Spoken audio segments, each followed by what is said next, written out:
Hello dear family ना we gets. इस video से हम स्टार्ट कर रहे हैं एक नई सीरीज जो कि वोकैबलरी की होगी। डिफरेंट लेवल्स के डिफरेंट टॉपिक्स से रिलेटेड मैं वोकैबलरी लिस्ट आपके लिए बनाया करूंगी एक वीडियो की सूरत में।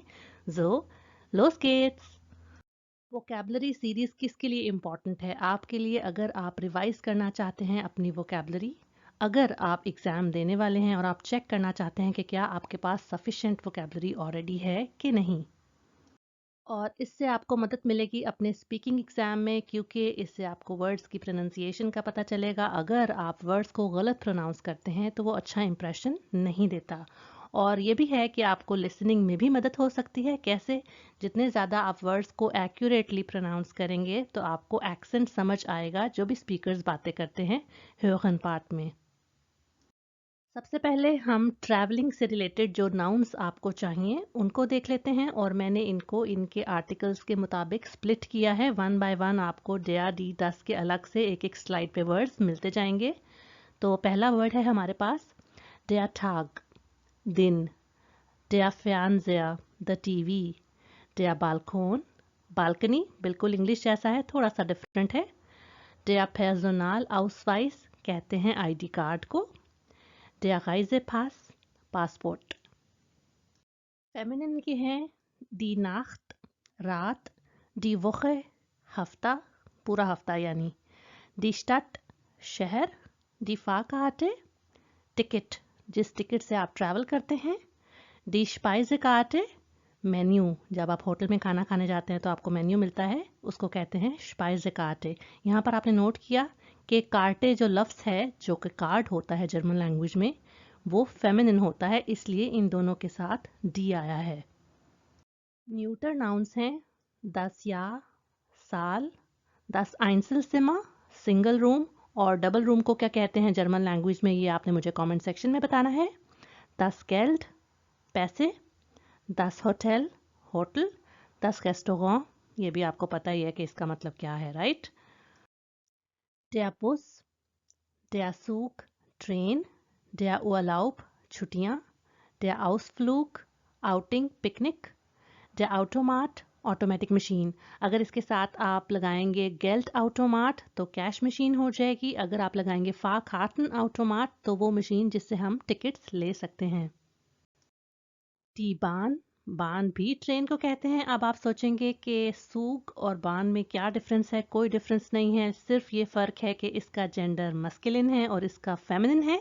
अच्छा, और मुख्तलिफ किस्म की बान होती है हमारे पास जर्मन में, जैसे कि एस बान और ऊ बान। इन दोनों में क्या फ़र्क है? अगर आपको पता है तो मेरे साथ ज़रूर शेयर करें।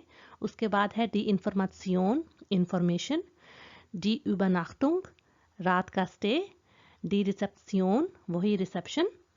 डी Sehenswürdigkeit, काबिल दीद मुकाम, जो टूरिस्ट अट्रैक्शन होती है उसको कहते हैं D Sehenswürdigkeit। das Auto, car. das Taxi, taxi. das Land और das Ausland, कंट्री और फॉरेन कंट्री। das Flugzeug, कहते हैं जहाज को, प्लेन। das Museum, ये आपको पता है। der See, कहते हैं लेक को, झील को, और अगर ये डी जे होगा तो उसका मतलब है समंदर। der Rucksack, backpack. der Koffer, suitcase. der Fahrplan, travelling plan, travelling schedule को कहते हैं। और der Schalter, कहते हैं काउंटर को या डेस्क, जो कि हमें रेलवे स्टेशन, एयरपोर्ट पर मिलता है। die Zeit, time. die Reisetasche, कहते हैं ट्रैवलिंग बैग को। डी गाइजे और डी टाशे दो अलग लफ्ज़ हैं और इन दोनों से मिलके गाइजे टाशे बन गया ट्रैवलिंग बैग।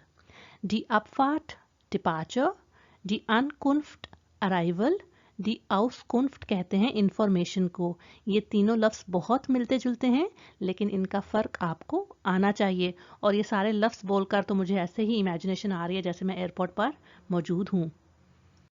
das Meer, समंदर। das Gepäck, luggage. अगर इसके साथ आप लगा देंगे das Handgepäck तो हो जाएगा हैंड लगेज, जो कि हम प्लेन में खुद से ले जा सकते हैं। das Reisebüro, travel agency.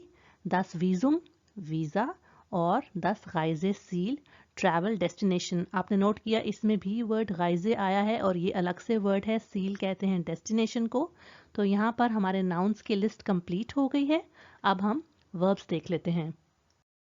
गाइजन सफ़र करना, फागन होता है गाड़ी चलाना या बोट पर जाना या कोई सफ़र करना, इसका भी मतलब हो सकता है। फ्लीगन उड़ना यानी बाय प्लेन सफ़र करना।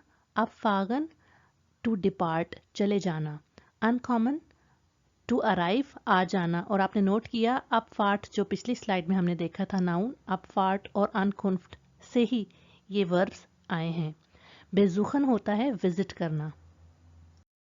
übernachten to stay overnight, bleiben to stay, parken park करना, kosten to cost, reservieren reserve करना और besichtigen विजिट करना। अब आप सोचेंगे कि बेजुखन और बेजिस्टिगन में क्या डिफरेंस है, तो फ़र्क ये है कि बेजुखन में हम लोगों को विजिट करते हैं और बेजिस्टिगन में हम विजिट करते हैं, देखते हैं कोई टूरिस्ट अट्रैक्शंस को, किसी म्यूजियम को या फिर किसी कैसल को, तो उसको कहते हैं बेजिस्टिगन।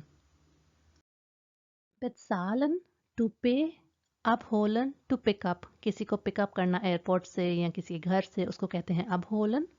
आइनस्टाइगन कहते हैं किसी भी मीन्स ऑफ ट्रांसपोर्ट पर चढ़ जाना, सवार हो जाना, प्लेन पर, बस पर, ट्रेन पर, और वहाँ से निकल आने को कहते हैं aussteigen।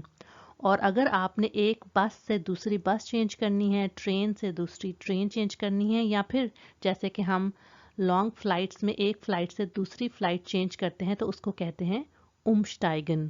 और इसी तरह इंतज़ार करने को कहते हैं warten, बिल्कुल इंग्लिश जैसा है टू वेट। ट्रैवलिंग से रिलेटेड कुछ एडजेक्टिव्स की बारी है अब। गुड, श्लेष्ट बुरा, गुंस्टिश रीजनेबल, बिलिश सस्ता, टॉया महंगा, क्लाइन स्मॉल। ग्रोस बिग, होch हाई, नीडगिश लो, फ्रेम्ड फॉरेन, इंटरनेशनल सेम इंग्लिश जैसा है ये वर्ड, सुफ्रीदन सेटिस्फाइड। अनसेटिस्फाइड को कहेंगे हम उनसुफ्रीदन।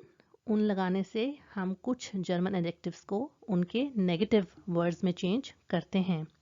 ग्लुकलिश खुश, pünktlich punctual, höflich polite, freundlich दोस्ती वाला फ्रेंडली, endlich आखिरकार फाइनली। हमने एडजेक्टिव्स भी कंप्लीट कर लिए हैं। कुछ और भी लफ्ज हैं जैसे कि und और, आबा लेकिन, ओडा या, auch भी, nach किसी जगह की तरफ जाने के लिए टूवर्ड्स या टू के मानों में इस्तेमाल होता है, और सू का मतलब भी टू है। मिट कहते हैं साथ को, विद, और ओने कहते हैं बगैर। इन का मतलब इंग्लिश वाला इन ही है। auf, on, über, above, unter, under, और हम यूज़ करते हैं मोस्टली टाइम के लिए, और लेकिन इसके और भी कुछ इस्तेमाल हैं, वो आप जब पढ़ेंगे तो आपको पता चल जाएगा। अब हम दो वे फ्रागन देख लेते हैं। वी फील कहते हैं हाउ मच, टाइम के लिए और किसकी कितनी कीमत है उसके लिए हम वी फील यूज़ करते हैं। और वी फीले कहते हैं हाउ मैनी, जिन चीज़ों को हम गिन सकें उनके लिए हम वी फीले यूज़ करते हैं। zum Beispiel वी फीले Autos hast du, वी फीले Zimmer haben sie, इस तरह। अब का मतलब है फ्रॉम या ऑनवर्ड्स, किसी दिन, किसी टाइम या फिर किसी महीने से पहले अगर अब यूज़ किया हो तो इसका मतलब है उससे ऑनवर्ड्स। फॉन और बिस हम यूज़ करते हैं दिनों को, टाइम को इंडिकेट करने के लिए। zum Beispiel von 8 bis 12 Uhr, 8 से 12 बजे तक। लाइडा कहते हैं अनफॉर्चुनेटली को, और मोमेंटान कहते हैं अभी को। आखिर में कुछ greetings. Gute Reise, have a good trip. Schöne Ferien, have nice holidays. Guten Appetit, enjoy your meal. ये वीडियो आपको कैसी लगी मुझे लाइक और कमेंट करके बताइए। किन स्पेसिफिक टॉपिक्स पर आप वोकैबुलरी सीरीज़ में वीडियोस देखना चाहते हैं ये भी मुझसे ज़रूर शेयर करें।